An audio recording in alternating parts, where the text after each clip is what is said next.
This is the story of how Charlie Sheen built an estimated $150 million fortune as one of the highest-paid actors on American television, and how nearly all of it disappeared within just a few years. We're going to trace exactly how that happened, using the documented record: his salary, his settlements, his tax debt, and the legal and personal costs that drained a fortune that looked, on paper, unshakable. Carlos Erwin Estevez came into the world on September 3, 1965 in New York City, the third of 4 children born to actor Martin Sheen and artist Janet Templeton. His siblings were Emilio Estevez, Ramon Estevez, and Renee Estevez. The Sheen surname itself wasn't accidental. His father had adopted it as a stage name in honor of Archbishop Fulton J. Sheen, and Charlie carried it through his entire career rather than performing under Estevez. Malibu is where he grew up, making home movies as a teenager with friends including Rob Lowe and Sean Penn, and Santa Monica High School is where he got expelled, shortly before he would have graduated. By then, he'd already made his acting debut at age 9, appearing in a small role in one of his father's television movies. His 20s turned him into one of the most visible young actors in Hollywood. Red Dawn put him on screen in 1984, and Ferris Bueller's Day Off followed in 1986, where he had a memorable cameo as a delinquent in a police station. But his real breakthrough that same year came with Platoon, Oliver Stone's Best Picture winner, where he carried the lead role of Chris Taylor. A year later, he shared the screen with his own father in Wall Street.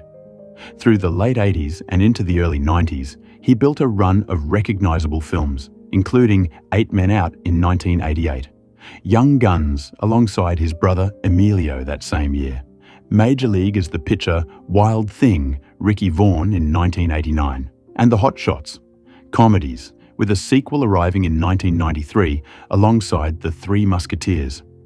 Later in his career, he'd return for 3 entries in the Scary Movie franchise, released in 2003, 2006, and 2013. The Hollywood Walk of Fame gave him a star in 1994. None of this was overnight luck. This was a real, substantial career, built over more than 2 decades, long before the number $150 million ever entered the conversation. Television is what built the bridge to that number. Sheen joined Spin City in 2000, replacing Michael J. Fox, and a Golden Globe followed in January 2002. But the show that transformed his finances was 2.5 Men, premiering in September 2003. His salary on that show opened around $800,000 an episode in the first season, climbed to roughly $1.25 million by the middle of the run, and by 2010, in the show's 8th season, hit $1.8 million an episode, a figure reported by The Hollywood Reporter and the Associated Press, which named him the highest-paid actor on television at that point. Factor in his back-end syndication points, and his effective per-episode earnings crept close to $2 million. At his absolute peak, the show alone was putting somewhere between $40 and $48 million a year into his pocket. Even at that level, he wasn't the single highest-paid television actor in history. Outlets tracking per-episode salaries across the decades put him behind Sarah Jessica Parker's $3.2 million an episode on Sex and the City, and, years later, the $2 million Jennifer Aniston and Reese Witherspoon each earned on The Morning Show. Here's where it pays to slow down, because the $150 million figure gets repeated constantly without context. It is not a documented lifetime earnings total. It's a peak net worth estimate from the financial estimate site Celebrity Net Worth, which puts his career high at around the middle of 2012, built from his salary, his back-end points on 2.5 Men, and the anticipated value of a new show called Anger Management. It's the most widely cited number out there, but it's an estimate, not an audited figure, and that distinction matters for nearly every net worth claim attached to his name, then and now. So that's the climb. Now here's where the cracks start to show, because even at the height of his earning power, Sheen's monthly outflow was already enormous, and none of it traced back to bad investments. It traced back to the structure of his personal life. 3 marriages ran through this stretch of his career. Donna Peel became his wife in September 1995, and that marriage was over within a year. Actress Denise Richards married him in June 2002. The couple had 2 daughters, Sammy in 2004 and Lola in 2005, and Richards filed for divorce in March 2005, while pregnant with Lola, with the divorce finalized in 2006. Brooke Mueller followed in May 2008. Twin sons Bob and Max arrived in 2009, and that marriage unraveled fast and in public. Sheen was arrested for assaulting Mueller in Aspen on Christmas Day 2009 and pleaded guilty the following August. An incident at New York's Plaza Hotel made headlines that October, and by November 1st, 2010, both Sheen and Mueller had filed for divorce. What that meant, even at his financial peak, was a combined $110,000 a month in spousal and child support, split evenly at $55,000 a month each to Richards and Mueller. Run the math. And that's $1.3 million a year, every single year, whether he was working or not. A fixed cost like that scales with peak income. But here's the problem. It doesn't scale back down when the income disappears.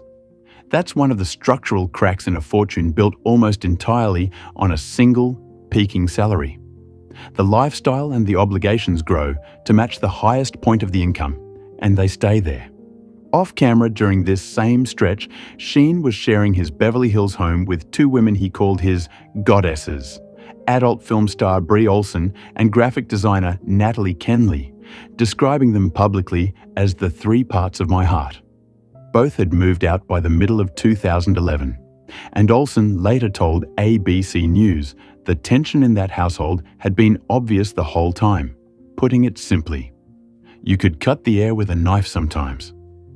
On January 28, 2011, Sheen voluntarily entered a rehabilitation center for the 3rd time in 12 months, prompting Warner Brothers and CBS to put 2.5 Men on indefinite hiatus. After Sheen's inflammatory comments attacking Chuck Lorre in a radio interview, the network cancelled the remainder of the season in February 2011. What followed over the next 2 months became one of the most heavily covered celebrity media events of the era. In a string of television and radio interviews, he described himself as having tiger blood and Adonis DNA, and told one interviewer, "I closed my eyes and made it so with the power of my mind." The word winning became impossible to separate from his name that spring, and in one widely quoted line, he said, "I am on a drug. It's called Charlie Sheen." During that same stretch, he set a Guinness World Record for the fastest climb to 1 million Twitter followers, just 25 hours and 17 minutes. In the middle of that same conflict, Sheen publicly demanded a raise to $3 million an episode, citing what he called the psychological distress of the previous months. Warner Brothers Television terminated his contract on March 7, 2011, putting it plainly. After careful consideration, Warner Brothers Television has terminated Charlie Sheen's services on 2.5 Men, effective immediately. 3 days later, on March 10th, Sheen fired back with a $100 million lawsuit against Warner Brothers and the show's co-creator, Chuck Lorre.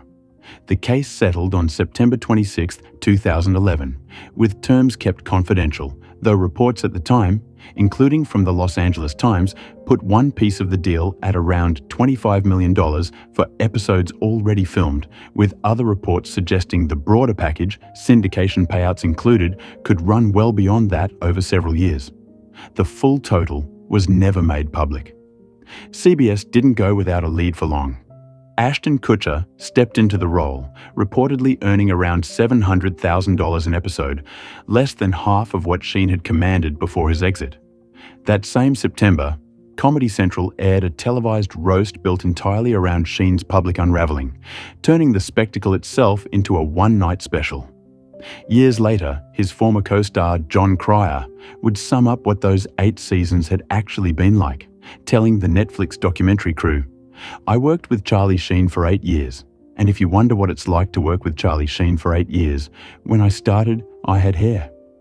Even Sheen has admitted, looking back, how the firing must have looked from the outside. "I would have fired my ass too," he told Jay Leno later that year. That same year, he took his persona on the road with a live tour, My Violent Torpedo of Truth, which brought in an estimated $7 million, though the opening night in Detroit was poorly received by both critics and the crowd. Demand for tickets told a different story regardless. They reportedly sold out in 18 minutes, a pace fast enough to set a Ticketmaster record at the time. By the end of 2011 then, Sheen had lost his highest-paying job and walked away with a significant settlement at the same time. The fortune wasn't gone. What had changed was the structure underneath it. Gone was the guaranteed recurring $40 million a year paycheck, and in its place sat a payout, a name, and a shot at rebuilding, which is exactly what came next, with results that depend on whose account you believe. Anger management brought him back to television in the summer of 2012, this time on FX, playing a therapist named Dr. Charlie Goodson. The deal was structured as what the industry calls a 1090 arrangement, a model built to pay enormous back-end money if a show caught fire in syndication. On paper, this was a second shot at the kind of fortune Two and a Half Men had delivered. In practice, the show lasted roughly 2 years, wrapping in 2014 after a 100-episode run. Sheen later said the back-end money never came, that all he ever saw was his base salary, reported at $10 million across the life of the show. Lionsgate's position was that the show never turned a profit. Whichever version is closer to true, the bigger windfall, the kind that could have replaced what Two and a Half Men once provided, simply never showed up. While all of that played out, a far more serious drain was building quietly in the background, and it traces straight back to an HIV diagnosis Sheen received around 2011, but didn't disclose publicly until November 17, 2015, on The Today Show. In that same interview, he admitted to paying what Reuters described as upwards of $10 million to people he called desperate charlatans, money spent buying their silence about his condition, a figure he later specified in a court filing the following year as roughly $10 million spread across the prior 4 years, rather than a separate sum on top of it. December 2015 brought a lawsuit from a woman named Brett Rossi, and reporting at the time indicated she'd previously said she had agreed to a settlement of $1 million plus 5% of the profit participation from anger management. Her lawsuit alleged assault, battery, emotional distress, false imprisonment, and negligence, in addition to the HIV non-disclosure claim, and Sheen, for his part, publicly called her an extortionist. This part of the story stays genuinely contested. Sheen has always maintained he disclosed his status to partners, and at least one former partner has publicly pushed back on that account. What isn't contested is the price tag. By his own description, millions of dollars spent over several years just to keep the diagnosis quiet, stacked on top of everything else already going out the door. And plenty was already going out that door. None of this behavior was new for him.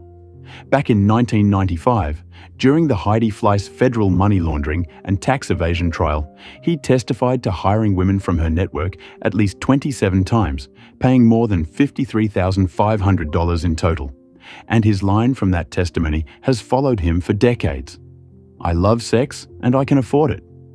Nearly 20 years later, in the same week his HIV disclosure made headlines in November 2015, tabloid reporting citing financial records claimed that in 2013 alone, he'd spent roughly $1.6 million on sex workers, with hundreds of thousands more going annually toward a personal chef, parties, hotels, and clothing. Those particular numbers came from tabloid reporting tied to the disclosure, not from a court filing, and that distinction is worth holding on to. But the pattern they describe, spending that scaled with his highest earning years and refused to come back down afterward, lines up with everything else in the record. Not all of the money went toward keeping secrets or funding parties, though.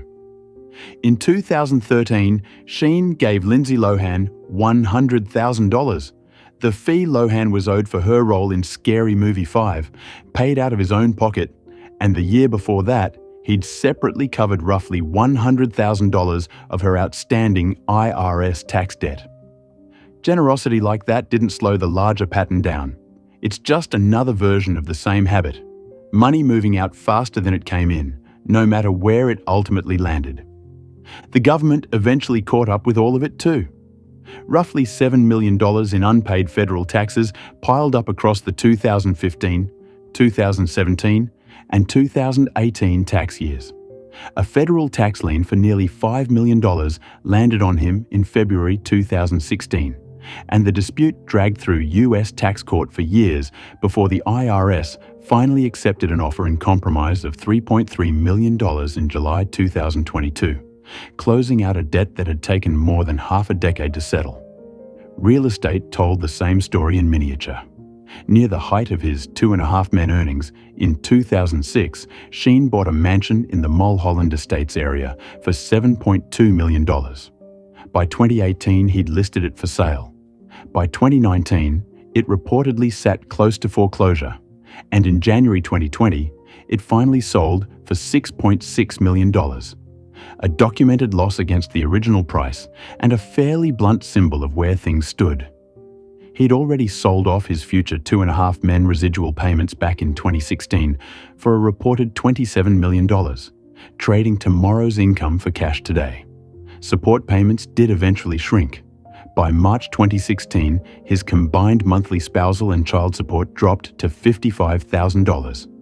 And by August 2018, a Los Angeles County judge had cut his child support payment to Denise Richards down to $0 a month entirely. Richards had actually moved first, voluntarily lowering her own request from $55,000 down to $20,000 a month before the court took it to zero. And she later said the final ruling left her blindsided. That's the flaw of the story. The point where a fortune once estimated at $150 million had, by most outside guesses, shrunk to a small fraction of its former size. And it's worth being straight about something here too. Precise current numbers just aren't reliable. Outlets over the years have floated figures anywhere from roughly $1 million to $10 million, with $3 million showing up most often in recent estimates, and none of these are audited. What holds up far better is the documented trail that led there: the lawsuits, the lien, the home sale, the support orders. What's happened more recently looks like stabilization, not collapse. Sheen says he's been sober since 2017, having quit drugs in 2015 and alcohol 2 years after that. Reconciliation with Chuck Lorre, the man he once feuded with publicly, followed in the years after, and he appeared as himself in Lorre's show Bookie in 2023. September 2025 brought a memoir, The Book of Sheen, which became a New York Times bestseller, and a Netflix documentary about his life, aka Charlie Sheen, premiered the very next day. Not everyone in his family chose to take part in that reckoning, though. Both Martin Sheen and Emilio Estevez declined to appear in the documentary. Reflecting on his earning years in an interview tied to that release, Charlie put it this way: "There was always that voice of doubt, that it was only a matter of time before it all went away. So enjoy it as heartily as you can." The following month, October 2025, he signed with the talent agency WME, and he's since been attached to a project from Entourage creator Doug Ellen called Ramble On, though as of this reporting, it hadn't been picked up by a network or streamer, a clear sign he's still actively building towards something rather than treating the story as finished. So what actually happened to Charlie Sheen's fortune? No single event destroyed it. It wasn't one bad investment, one scandal, or one lawsuit that did the damage.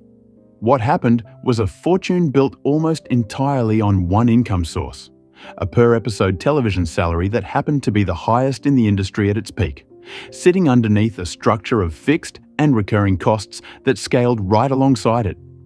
6-figure monthly support payments, an HIV silence bill running into the millions, a tax debt that took years, and a multi-million-dollar settlement to finally close, and a lifestyle that, even after the highest-paying job vanished, never shrank to match. Even the money that arrived after the fall, the Warner Brothers settlement, the residual sale, the anger management backend that was supposed to materialize wasn't enough to rebuild a foundation that had never been spread across more than one pillar to begin with. That's the literal definition of a house of cards, a structure that holds together only as long as every single piece stays exactly where it is, and comes down the moment any one piece gets pulled out from underneath it. For Charlie Sheen, that piece was the $1.8 million an episode paycheck. Once that was gone, everything stacked on top of it came down with it.